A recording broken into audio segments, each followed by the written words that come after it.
Elder Scrolls games have always been known for having numerous amounts of side quests, and when you have such a large quantity of side quests, and just main quests as well, there's always a few that don't make it into the final game. And unfortunately, sometimes these can be really interesting ideas which get cut due to being almost too kind of over the top, or ambitious is probably a better word to use. And today we're going to be looking at probably the most ambitious cut quest there has ever been in a Bethesda game, which would have been also so interesting to see how they would have tried to implement it into the game. The quest we'll be looking at would have taken place in Solitude, and well, you'll see why it would have taken place in Solitude, because it really couldn't have taken place anywhere else in all of Tamriel for it to make any sense. This quest would have been called Boethiah's Bidding, and you may be thinking, hang on, we've already got a Daedric quest for Boethia. It's where you go murk and shank up her old champion. Well, no, this would have been a different, additional Daedric quest for Boethia given to you as soon as you had finished her first quest, Boethiah's Calling. You would have been given a new quest called Boethiah's Bidding, where instead of Boethia congratulating you for assassinating her old champion, instead they would tell you that you have a new target now, a new objective, and this objective would be to assassinate Jarl Elisif the Fair, using stealth, deceit and guile, as the game tried to put several times in the only bits of code actually still around of this quest. Now immediately you can kind of see why this quest got cut prematurely, because killing a very important character such as Jarl Elisif the Fair would have caused so many coding issues, or it would have meant that they would have had to add so much more to the game to kind of replace Elisif if she was assassinated early, as the only prerequisite to stop you from doing Boethiah's Calling is being level 30. And of course that will take a while to get to, but realistically, you know, you could just grind out side quests and ignore, you know, the main quest, ignore the entire Civil War quests where Elisif is very much a key character who needs to be held around. But today we will be going into detail about how this quest would have worked and pretty much what would have happened in it. So, as soon as you were told about this quest by Boethia, the Daedra would have spread a rumour throughout Solitude that an assassin was coming to execute the Jarl, causing her to lock herself in her private chambers out of complete paranoia, and the entire Blue Palace would be on this kind of high alert. This would mean you'd have to be constantly supervised while inside the palace, and it would basically stop you from just being able to walk straight up to her and just stab her in the face, as well as her not being on her throne, obviously. Which again, you can see more issues as there'll be side quests where you might need to go speak to her, but because she's locked herself away, you wouldn't just be able to waltz over and go, hello, I need to hand this in today.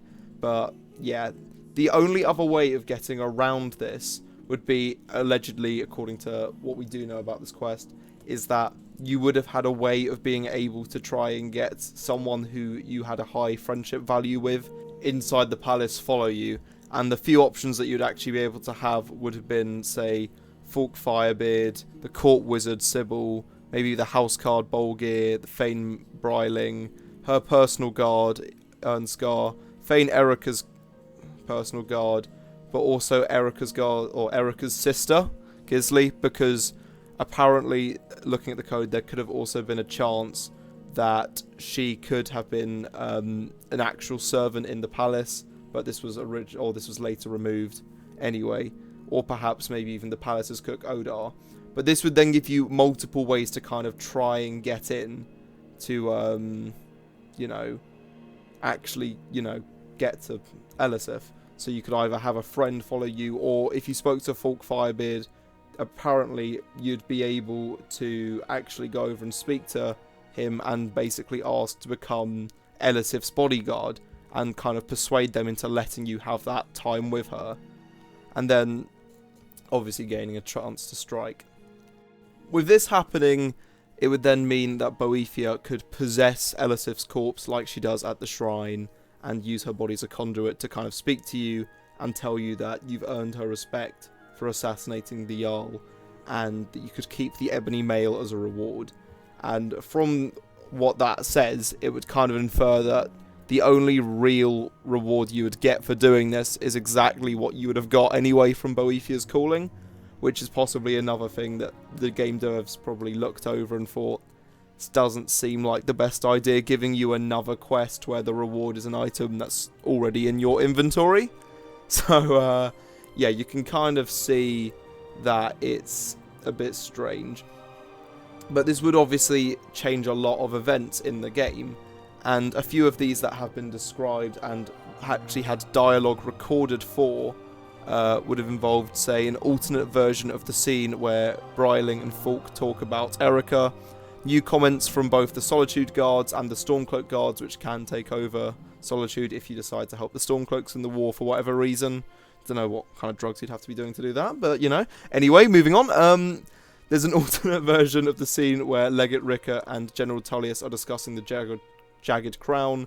I believe that's because Elisif does get slightly name dropped, or the Jarl does. Something to do with that. So they kind of go down that route. There would be an alternate version of the conversation prior to killing General Tullius during the Battle of Solitude, where Galmar says that he sent his men to round up the new Jarl instead of Elisif, which is something we will discuss later. And another scene of the new Jarl pledging allegiance to Ulfric Stormcloak during the final victory in place of Elisif.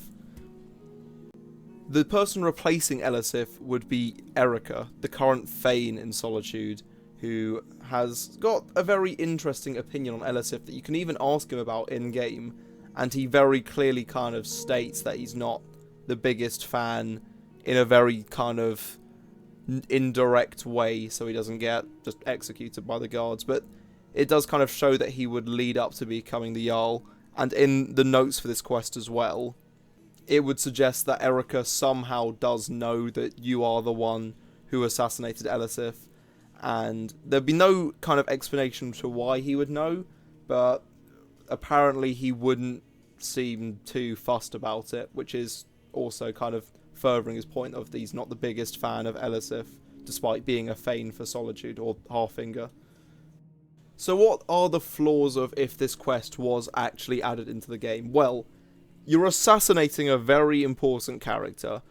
It's on the level and very similar to the quest where you have to assassinate the Emperor, which might kind of have a bit of repetition issues. But it's also an issue of, it's quite easy to get to Elisif's quarters, and even if it was locked with a requires a key, it's still a lot simpler than other options. So, say for instance, a nice example would be when you need to assassinate the Emperor in Skyrim, and you have to find out where he is by speaking to someone. You then have to kind of swim out to the shore, and go over to his boat, sneak on, and fight your way through it, or stealth your way through it.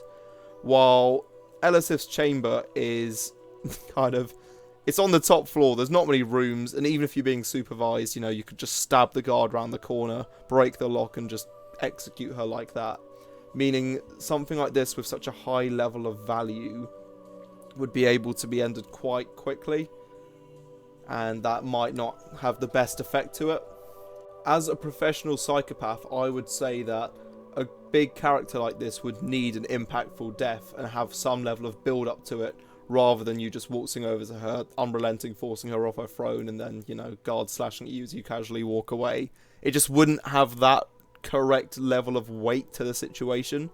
So, actual physical in-game flaws, that's probably one of them. But yeah, as I said earlier, the main flaws, which is most likely what got this entire quest cut, would be just how much extra coding would have had to go into the game to kind of relay everything for Erica to get into this position. And the fact that Erica appears in the Thieves Guild higher up quest would even show how dodgy that Halffinger would become with him as a Jarl. So it could have also been that Bethesda wasn't too big a fan of this idea of giving the throne to Erica, as he doesn't seem like the best character to kind of represent Solitude as a place.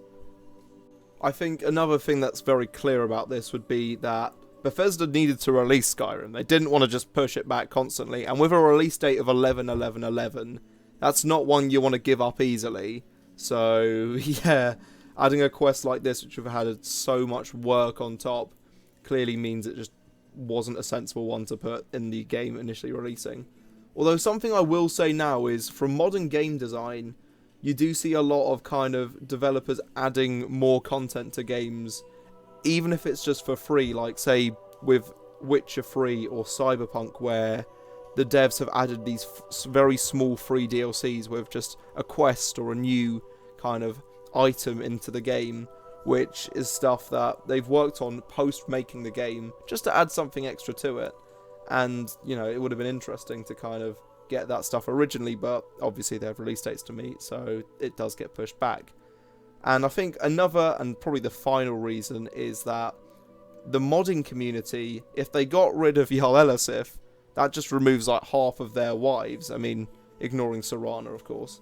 Like, those two are just like the main wives for people who like heavily mod their game or just go in console commands. So, as you can see, priorities were clearly met.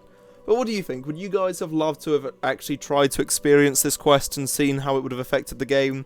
See how Jarl Erika would have handled Reigning Solitude and affecting all these other smaller side quests and his opinions on the Civil War? Or do you think that it sounds like it would have just been too much hassle and not worth really seeing? Who knows? I mean, sadly we can never actually play this quest fully and see how it would have worked, but, you know, it's nice to actually have the thought that it could have been in the game, but oh well. Anyway, that is going to end the video. I hope you guys have enjoyed. If you want to see some more videos like this where I'll be delving into cut content from either any of the Elder Scrolls games or just other games really, let me know in the comments. And other than that, take care and I'll see you next time.